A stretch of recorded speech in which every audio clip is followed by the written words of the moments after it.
Hey, good evening, everybody. Welcome in Tuesday, July 5th, 2022. And of course, the big news from last night at the 4th of July parade, there was another mass shooting. Apparently, it was done with an AR-15, not confirmed. I think that's what they said. 21-year-old shooter, and originally was 6 folks that were killed, now confirmed to be 7, including a married couple with a 2-year-old who is now an orphan.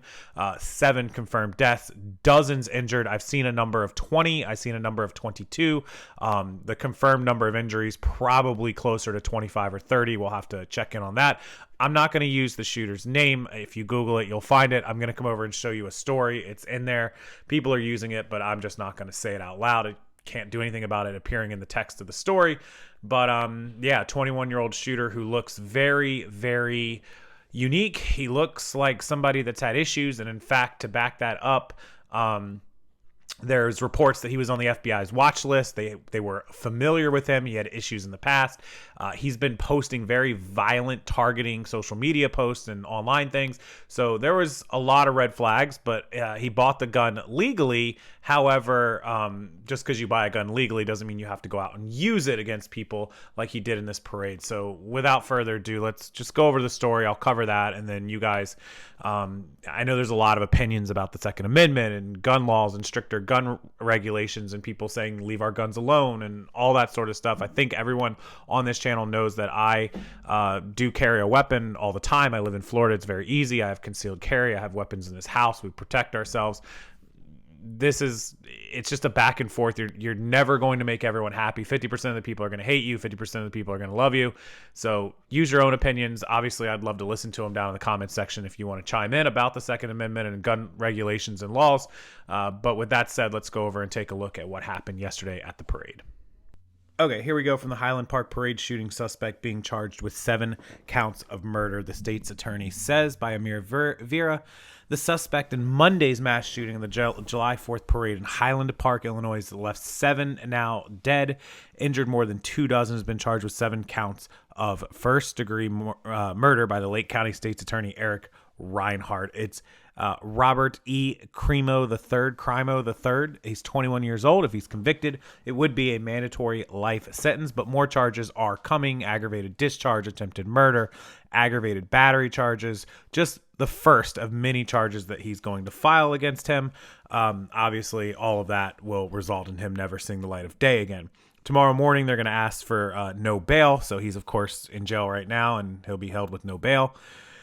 He has attorney Steve Greenberg retained to represent his parents. Greenberg confirmed in an email Tuesday evening. The attorney released a statement on Twitter on behalf of the suspect's parents. They also named all 6 of the first 6 victims, which of course were named to begin with. Now a 7th one. Attorney Thomas Durkin has confirmed to CNN his representation for the shooter.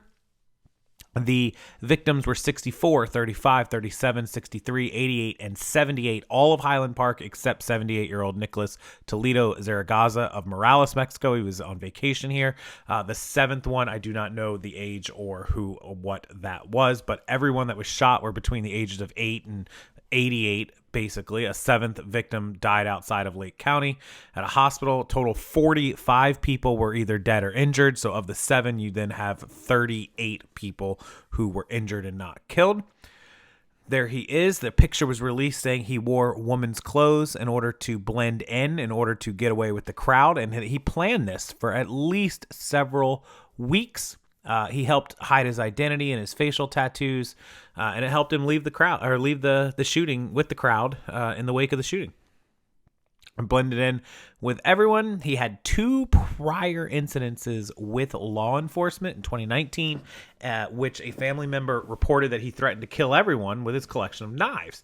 Police removed 16 knives, a dagger, and a sword from the residence, which is crazy. He was also contacted about possibly committing suicide. Shortly after that September incident where they took his knives from him, he legally purchased 5 firearms, a combination of rifles, pistols, and possibly a shotgun between 2020 and 2021. So about a year later, according to that, in order to buy firearms in Illinois, he needed a firearm owner's identification card, the FOID card.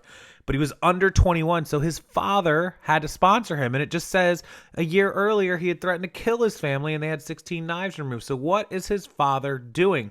He was not denied because there was insufficient basis to establish a clear and present danger. You mean threatening to kill everyone, threatening suicide, and threatening them with 16 knives removed is not enough that he will. Seems like a failure on the back end. That's just me.